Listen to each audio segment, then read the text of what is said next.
guys, how are you? Great. Good. Okay, so I did grow up in South Jordan. I grew up in Utah. My main company, I grew up, my parents started it the year I was born. And so I went, after I going to college, I started there 13 years ago. I bought it from them about 4 years ago, and then 2 years ago next month, I purchased a competitor that had a location in Boise and one in St. George. And so I have kind of always loved business. I knew that I didn't always just want to be seen as a paycheck, and I wanted to be able to kind of give more back to the community. And by having my own schedule, I knew that I would do that. So in that, I have kind of adopted a lot of do's and don'ts in business and a lot of where to spend my time when it comes to networking or connecting myself with other businesses, business owners, different nonprofits, where to give back to the community, and kind of diving deep into still having time for myself and finding that fine line of being selfish, but also giving back to being a citizen of the state, I guess, as far as taxes go. So I went from being over a company that did about 1.2 million, annually, to now we do about 4.2 annually between Idaho and Utah. And so with that, I have 22 employees, and it puts a lot of stress on, it's a lot of stress knowing that you have that many households to make sure that you're providing for. So I kind of wanted to talk to you guys about the good, the bad, and the ugly of business, but there's also a lot of exciting stuff, and there's a lot of things that I learned not to do. So I will circle back to my entire list of things not to do and little suggestions as well. So the good, obviously there is running your own business. You get to not have to really answer to anybody, and you get to provide for your family. That has always been a big thing for me, for being able to provide for her. I have a daughter that is 8 years old, and being a single mom, I wanted to make sure that I could do that. The bad, definitely losing a lot of sleep. The weight of all the employees' other households on you. So I feel like I'm responsible for 22 mortgages, not just myself. Then the other part of that is having to pivot at any given moment when you think that you're going down a solid road, and then all of a sudden, 90 days after you purchase a $3 million company, COVID hits. So I had to pivot extremely hard. I knew that it would be difficult with the purchase itself. What I do is office products and furniture. So therefore, I have a huge mix from paper, pens, Post-its, all the furniture, toilet paper, janitorial products, sanitizer. So when I went from selling cases of paper to having to pivot to selling toilet paper to people that could not find it anywhere, it was extremely challenging, but I knew that nobody could outwork me when it came to product. I knew that no one could have better relationships with their vendors than I did. And so I did rely on all of the relationships that I had in place prior to COVID. So that's why I had to make sure that through all these years of being in business for 13 years, I was laying the groundwork of creating those relationships and diving deeper with my vendors and making sure that I was taking care of them in return for all the times that it didn't seem like a big deal, but then also when I needed to call in a favor and say, hey, I need a pallet of Lysol spray, and I know you don't have a whole lot, but I want the whole pallet. And they were willing to send it to me because I took care of them prior to that. The ugly of business is paying taxes. It is not sexy at all to have to jump onto the state website and disclose how much your sales were, how much your tax exempt was, any other fluctuations that way, and then sending them a check for you just basically saying how much work you did. So that can be the definite part of ugly. The other part of the ugly part of business is sometimes you find that you need to step back and not waste energy on people that you know aren't going to push you forward or push you in the direction you have. Small example of that is if a donkey is calling you a donkey and you're a lion, you're not going to waste your energy trying to explain to a donkey that you're a lion. And so that's where you need to find that balance. Business is definitely a huge mental game. Setting boundaries with employees, because like I said, you feel responsible for 22 mortgages, and sometimes they have a lot more going on in business, and they want to come to you and tell you all that. And so boundaries with employees can be a mental game for yourself. Vendors, building a culture and being involved in a culture. If you're trying to work for another company or a corporation, you want to find one that you mesh well with, especially when it comes to the every single day grind of people that you're going to be around. So if you can either build a good culture or be around a good culture, and then being the hardest worker. I mean, I work the most hours out of my employees, but that's why I hire employees so I can do less work on other categories. So then balance, knowing when to step back in order to not get burned. I did bring a little visual of this, and I don't know, this has always resonated really well with me. The power of stepping back so that you don't get burned out on businesses that you're doing. Or just the day-to-day being in the workplace. It can be extremely fun, extremely gratifying, but there's the days that you need to know when to step back. The other side of that is, because I'm so involved with being an entrepreneur, I had to be willing to give it all up. I had to know that at any point, it could be completely whether I lost sales, or I lost a sales rep, or I lost a vendor because they sold out. There's so many different variables in business. I had to be willing to lose it all and then claw my way out. And there's been months, there's been days, there's been years that I've had to do that multiple times over. And so because of that, I didn't want to have all my eggs in one basket. And so that's why I have started 4 other different businesses and 3 other nonprofits. I've been part of other nonprofits so that it didn't feel like when I'm 60 and ready to retire, I have to keep working until I'm 80 because I had all my eggs in one basket and it didn't pan out the way I wanted it to. So the other caveat to that mentality is also making sure that you're going all in. Like if you're going to go work 8 to 5, 8 to 10, 8 a.m. to 10 p.m. In doing that, if you're going to go work and do all that and you're not happy, you're spending your entire day at your career. So find something that you're passionate about, find something that has a good culture, and find something that you feel like you can commit it to being your game and setting you up for your retirement, setting you up for doing your research on investments. And it starts now to lay the groundwork for your own legacy so that when you're 60, you have something for it. And that's kind of the point behind my different variety of businesses and what I've been able to get into.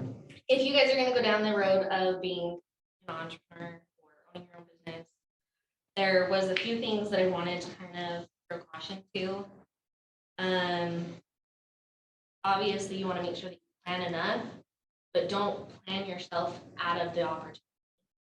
Don't keep over planning to the point where maybe you were going to do it with a business partner, or maybe a competitor all of a sudden now took over the market. You don't want to plan yourself out of that. Mentors, they are huge. Go work for someone for free and absorb anything that you can. You'll find good, bad, ugly, and you'll find maybe ways to do it better. If it's business or if it's in the industry that you want to be in, go find a person that you think has the world right now and go find out the truth behind it, but definitely implement the good that they do and put your own spin on it. Then when you're done with the mentorship, or if they become friends and they're always in your network, you can reach out to them for any resources they might have. They might have a resource for banking and you need a loan, and the banker doesn't know you, but they'll go to bat for you because your friend or your mentor helped you out with that relationship. If you start any conversation with anybody, hey, I need some help, will you help me? It is amazing the doors that you can get opened for yourself. When you're willing to give back to that person, or willing to bring something to the table for them, whether it's a connection, that is what opens huge doors. The other side of that is don't burn bridges that you don't know if you're going to have to cross them again. So I have known plenty of people that worked for other companies, and this is the most recent one. He worked for a different company about 5 years ago. He was a great employee for the company. For that company, he was a great vendor. A few other people, they separated ways, and he came back 5 years ago, or 5 years later, and he lives in Denver. He's relocating to Salt Lake City to be a furniture specialist for me. So 5 years after my relationship started with him, and now I've hired him on to help me grow my company. So you just never know what kind of bridges you're going to need to recross later on in life. Give yourself permission to go all in. Don't feel guilty when other people start trying to make you feel guilty about what you're doing, or if you miss an event because you're working and you're grinding. Don't let people make you feel bad for that. If you're setting yourself up, because they're going to be the ones that are going to ask for a handout when you make it. To me, I kind of had a little bit of a aha moment in the last 6 months. Business to me is a hobby. It doesn't define me, but it is helping me lay my groundwork for my legacy of what I'm going to leave behind and what people say about me. So I make sure when I deal with people in business that when I leave a conversation, it can't be spun into something negative about myself. People are always going to talk, that's fine. As long as you do your own work, to making sure that it is always positive, that they view you as a good business person. They're going to come to you asking you, hey, I need your help on this, or I need an idea for this. If you're everyone's go-to person for any type of network. I have people come to me and they're like, hey, my fridge broke. Do you have a repair guy? But I know everyone in some type of platform, the industry markets that are out there, that I try and help provide that resource. All of my people help me over the years. And there's times that I don't know someone and I can know who to go to. Say, hey, I don't know anyone that does landscaping.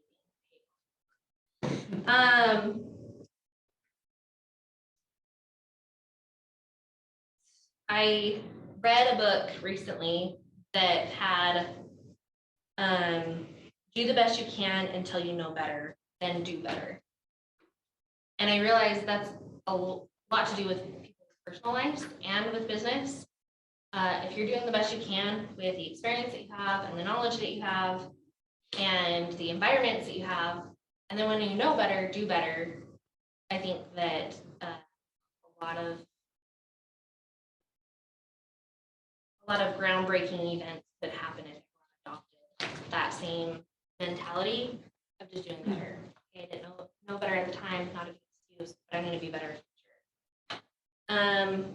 The other big benefit of being an entrepreneur, and especially being local, is you can impact your own economic circumstances around you. Just like me, I'm able to help 2 different states and 22 employees with their economic impact, job creation, social impact, and community character. If you look around your city and you don't like what's going on with it, you can help out and jump in and be a positive for your community. Okay, so this is kind of a long list, but these are some of the main do's, don'ts that I've kind of put together, and some of them I found that I have to laugh at my own jokes because sometimes other people don't. So first one, make your bed every day.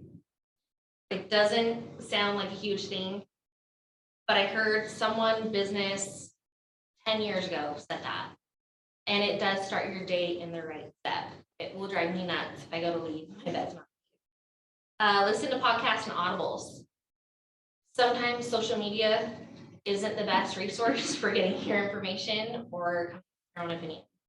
So do your own research. If you guys are driving to and from school or to and from work, you can throw on an audible and listen to content that is in your best interest. Don't listen to things that are going to send you down a spiral that can ruin your entire day. Especially don't do it on the way to school. Read 1 book a week, especially after you guys are through school. Dan Clark is a local author. He did Chicken Soup, but he kind of was his main big one. And now he writes TED Talks. And that was his thing, is reading 1 book a week. He reads 52 books a year. You might have to adopt this in your own way. For me, there is slight truth to ignorance is bliss. I like to have minimal knowledge on the categories that don't concern me. So if it is not about business, or it's not about things that I'm going to have to either pay for or deal with my daughter or whatever it is, I tend to just know minimal about a category and move on and not. Again, ignorance is bliss for me.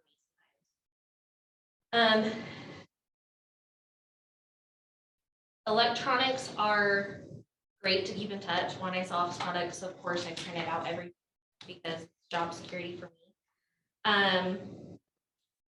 But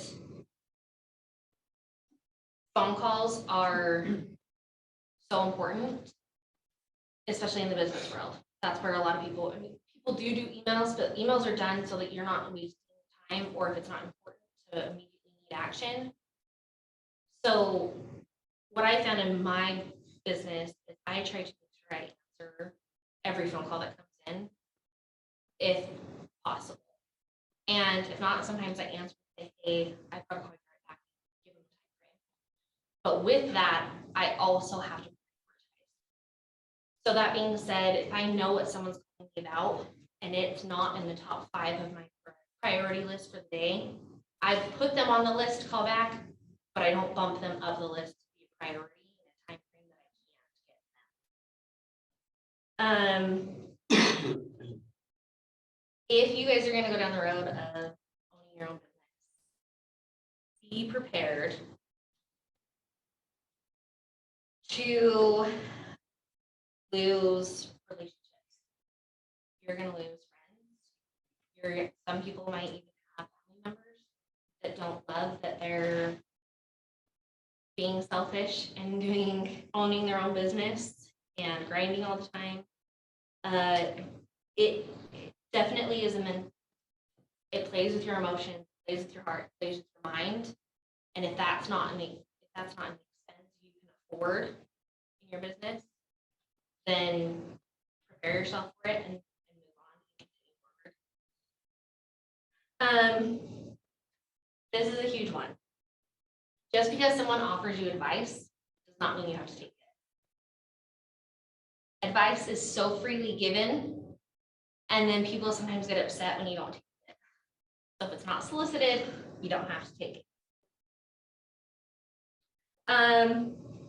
Set boundaries with yourself. Know what you're willing to do and not to do. I don't have emails on my phone. I like to know that when I leave the office, I leave the office. So I do not have emails on my phone.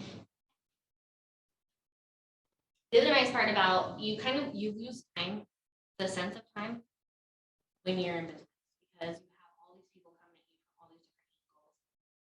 So I had to, about 5 years ago, start making a list of items I can do in 10 minutes or less. Because my concentration and time span on some items, I know that I can't give it more than 10 minutes. I put it on that list, and when I know that I have free 10 minutes, I hurry and do items on that list. Which also brings me to costly interruptions.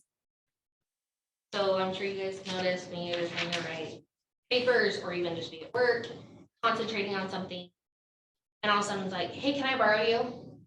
It took 3 seconds to pull you out of that conversation, or that concentration. It will take you an average of 27 minutes to get back into that same realm of concentration. It is so costly. I actually do have. So there is an average of 7 interruptions per hour. So it takes you 20, well, and to get in the same realm of concentration, 27 minutes. But each interruption costs about 5 minutes of your time. And 80% of interruptions are rated at little or no value. Sometimes people just want to know how your weekend was. So with that, I have an open calendar policy. I do not have an open door policy. I do not allow anyone in my Salt Lake office to just walk in. They know that they either have to know me, or very rarely they just knock on my door unless it's open. But again, I have an open door policy.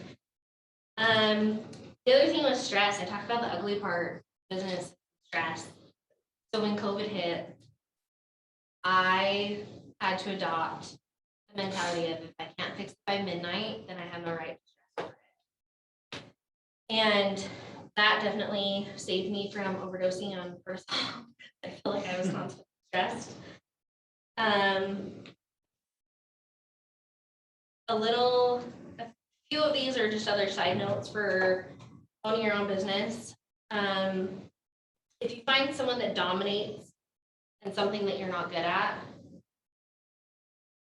buy them.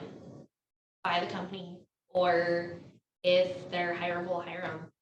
There's no reason for you to run around chasing to try and be like them if they can just come for you. Competitors aren't competitors to me. I love being together little competitors and dealers in my area. One, it goes back to laying groundwork in our relationship. I'm younger than they are, so there's probably a possibility that I'm going to try to buy them one day. So I try to make sure that they see me in a good light. So I had someone tell me about 3 months ago that if they had all the money in the world, they would have bought one of my competitors, lit a match, and watch it burn.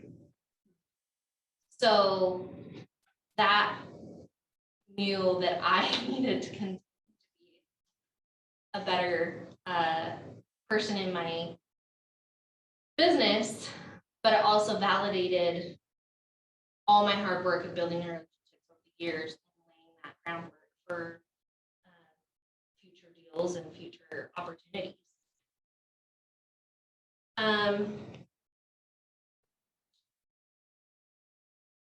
All the things in life or business transaction. Buying a home. I bought the home knowing I would probably want to rent it out later on or resell value.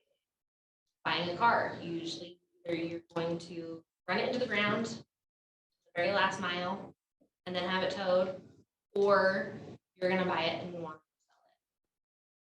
sell it. So you want to get the best value, so you pay low and sell high.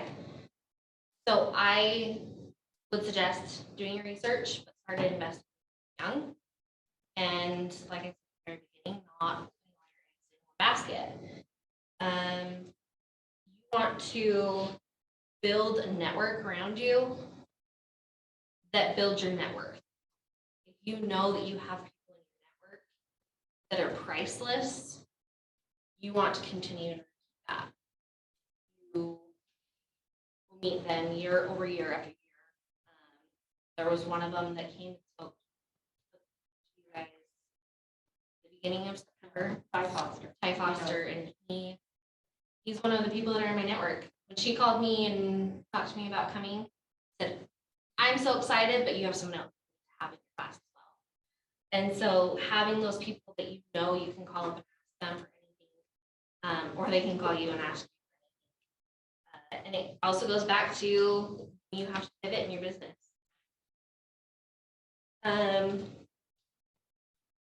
One thing that I had to learn from was I was not obsessed with my numbers of working. I only became obsessed when I had to, and COVID hit, and I had all my accounting people that had to work because they were high risk. So I had to step in and I had to do all of my accounting. I removed myself so far that I hadn't been obsessed with my numbers, and it was scary. It was a bad situation for me until I was able to educate myself on everything as far as the numbers go. So be obsessed with your numbers from day one.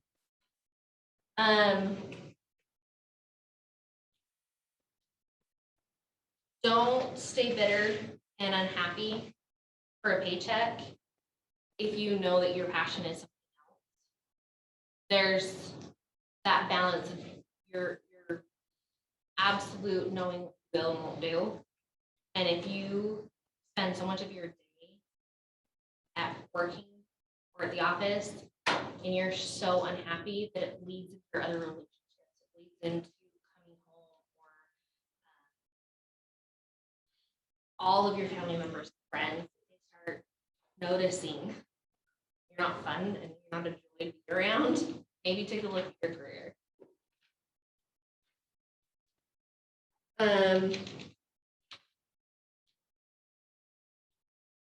As far as business partners, I highly suggest one, not having them. You can get away with it. If you financially can afford to do business on your own, I suggest it. There is enough business divorces that happen because people just, money does funny things. Having a different process, sales, marketing, what you should be spending money on. Business is way too passionate for passion to not get in the way. But if you can, try and reach out to mentors for their resources. Slick has many resources that are through the government. Don't even cost anything. There's market research reports. I was able to pull reports on there was furniture business. There was $1.7 billion spent in the Metro Salt Lake area on office furniture. I about threw up because I'm not even getting 1% of that. So it gives you something to kind of just be obsessed with your numbers so that you can turn it around and know what your goals are when they're reasonable. When you can write them up and know that you have forecasting that can back up what you're striving for.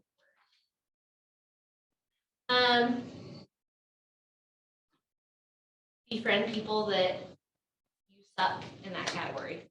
I know that I suck at accounting. That's why I stay away from it. I now know that I need to be more involved with it, but I also know that it's not my strong point. So knowing your strong point and not believe in the products, services, and company that you're working for. And if you don't, get out. You're not going to be able to help anybody if you don't believe in the company, service, or products that you're a part of. And then, like I said before, like now, start deploying your legacy. Start laying the groundwork of how you want to be seen.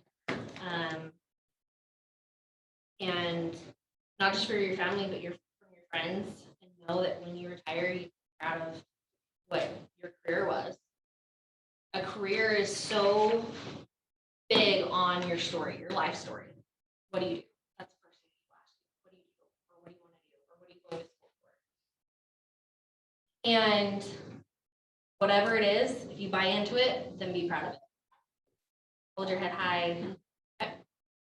I'm like the real life version of The Office. I don't exactly have a Dwight in my office. I try and be Dwight, but it's just knowing that I sell paper. People ask me all the time, what do you do? I sell pens. And there's so many inside jokes that are with The Office that are so true. But a lot of it is that they have fun and they're able to work with each other because they understand each other's personalities. And that's a huge thing with business and life. And if you can't joke around, if you can't have fun in doing it, then there's just no point in staying with that career or that career path. But once you choose it, give yourself permission to go all in, because that's definitely where I had to get. I mean, to give you an idea, so my parents did start my main company. And I started same month that I got home from college. And my parents were harder on me than any other employee. And you'll definitely see that with different family businesses. Either the kids given everything or they have to work for it. My parents gave me the pleasure of having to work for it. And they had already set the legwork for their legacy that now is going to be second generation and could possibly be third generation. It has now grown from a little office in Midvale to a 3.5 location company with 22 employees, and has given me the flexibility to start other companies and start other nonprofits and spread out and help a lot of people. And so there's so much of value inside the business world and writing your own story and having yourself be proud of it.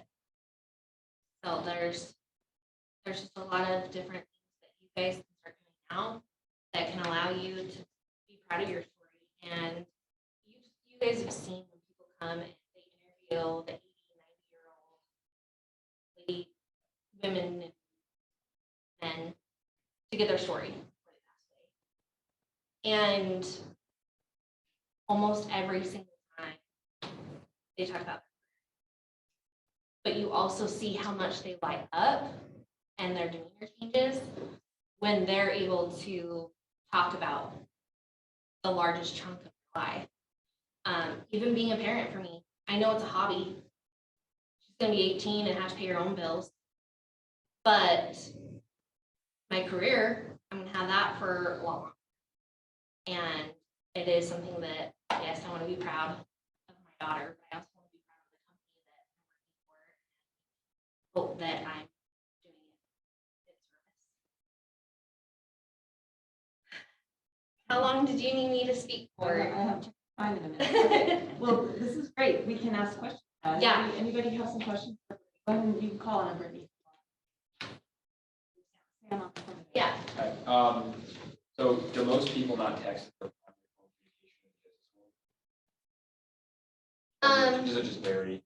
Depends on what you define as communication. As far as like texting in order, sometimes, but as far as Securing a deal? no, I think email is more protocol right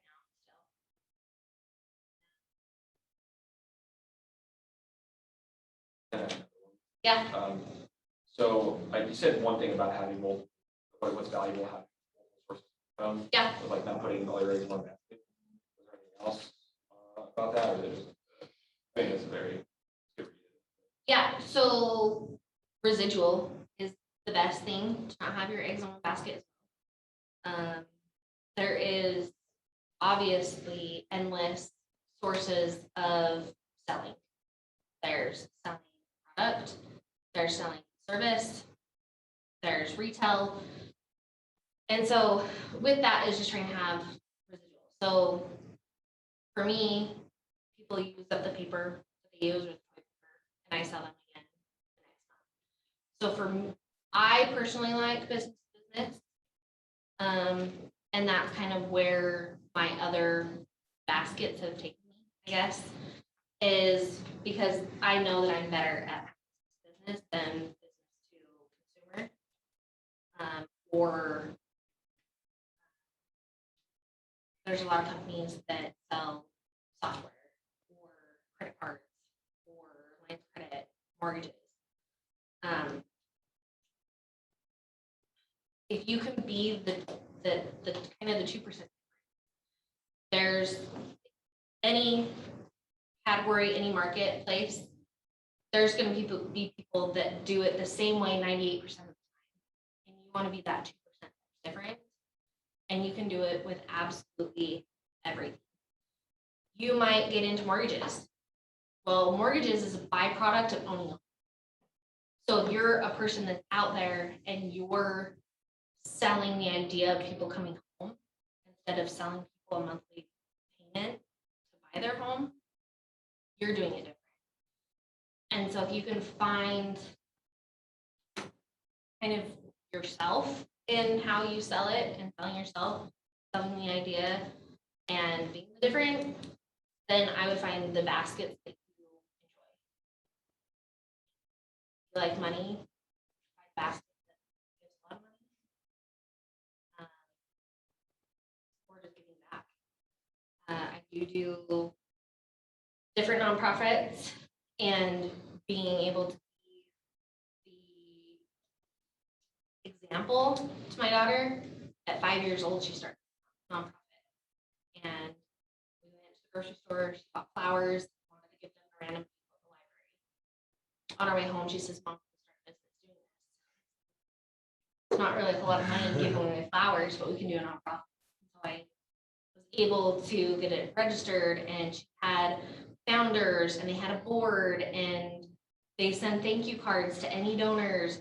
I decided to create stickers and sell stickers for profit. So even at 5 years old, she was able to see that there was a value to herself in doing that. Yeah. What was like your reason for like starting like your first nonprofits?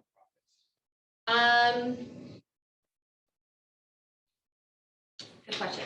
So I am on the board of 2 others. Yeah. And so when I was on the board for the one, I started reading a book that was The Giving Way to Happiness. And in that, they talked about other nonprofits, the founders, and them being completely drained on their compassion, because they were dealing with people with abuse, and whether it was animal abuse or substance abuse or domestic violence, and it was exhausting. They were internalizing all that hardship. And so that was kind of how I came up with the idea of Compassion Reboot, which it's an event for other nonprofits and their employees to come to decompress, so that they're not call it? Compassion fatigue is the term that they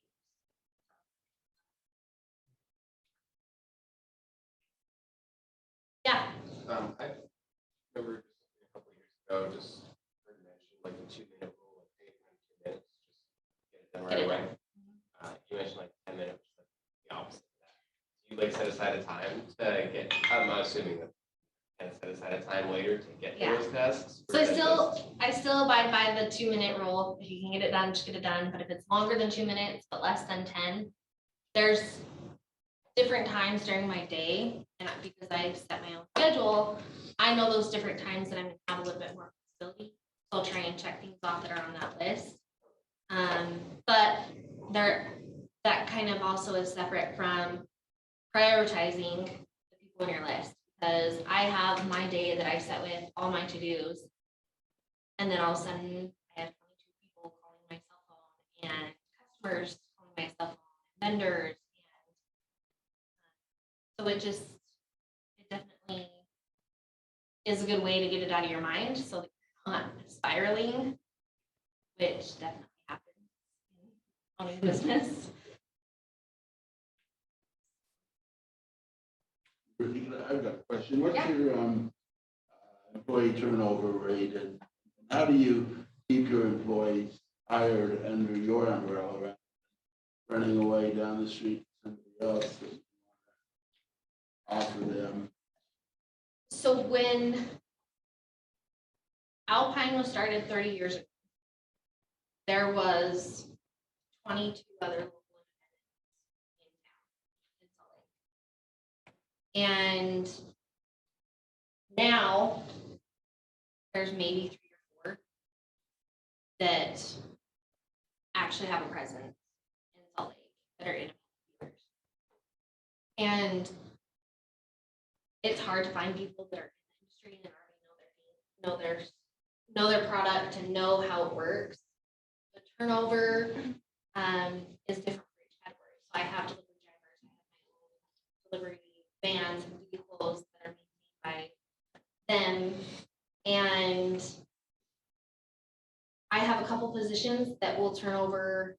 I'll replace the position 3 times in a year. And then all of a sudden I get someone that's really good and they're there for 4 years. So the driver position is definitely one that turns over a lot more. I should have added that on one of the other hiring and interviewing and finding people that are going to be a right fit for your current culture, and people that are going to be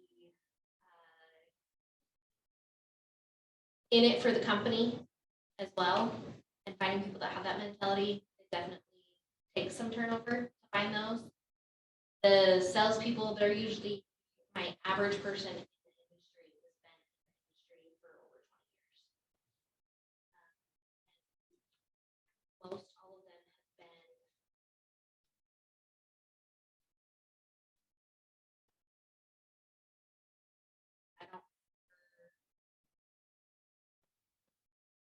I think most all of them have been either the company I bought previously, they were there since the beginning, so about 7 years.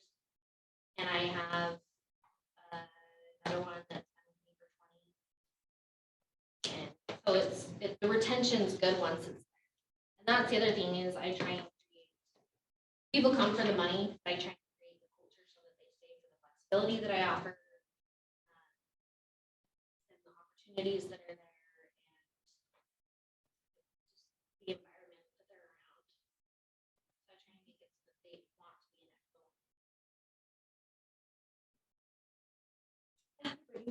it.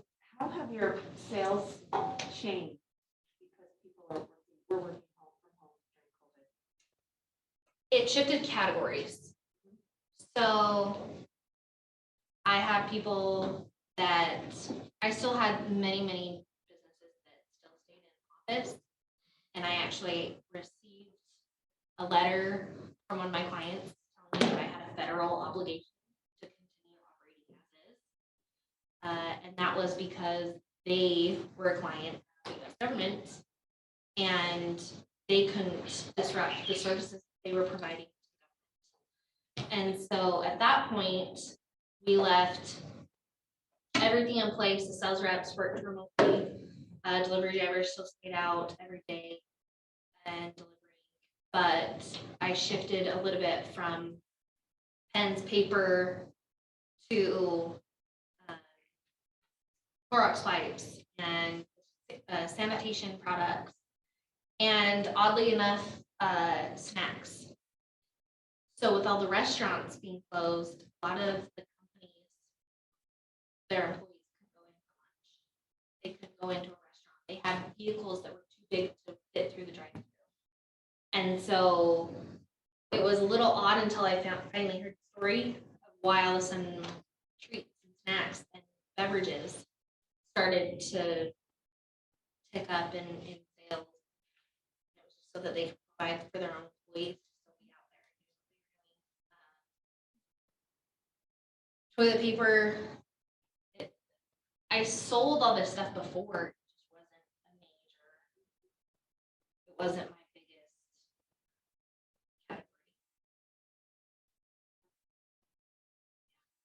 So from what I'm hearing, your business is just all logistics and marketing, right? I mean, like supply chain for you. I mean, that's basically your whole business, right? Do you have like a background in that, or is that something you pick up along the way, or where did you learn that?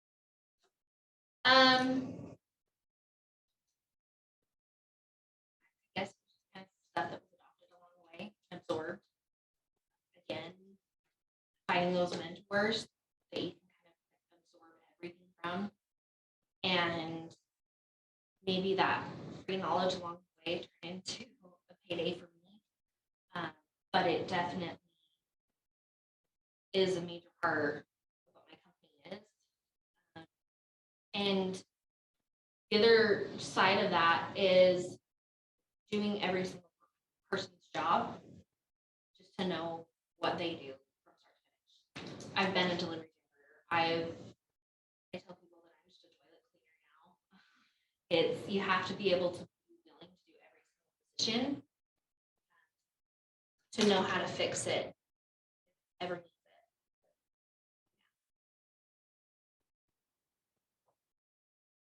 Brittany, I have one more question. You commented about the mill, I think, on another campus.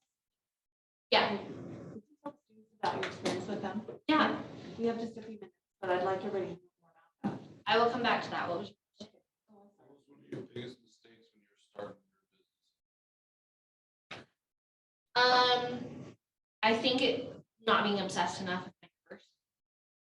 I think I was kind of one of those squeaky wheel, nothing squeaky yet, so I'm not going to fix it.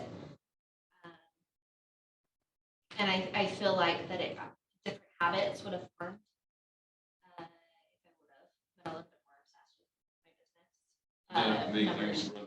Financial problems.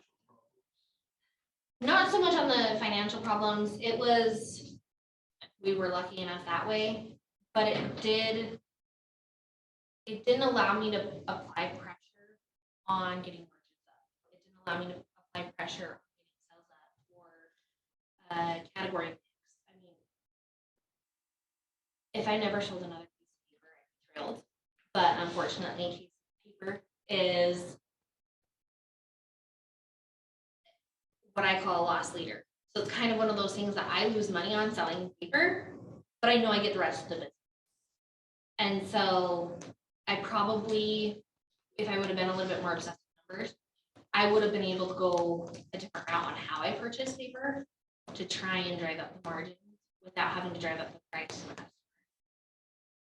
So it's just the different lines that you kind of leave yourself on that. Being obsessed with it, you actually get to see it. You get to see it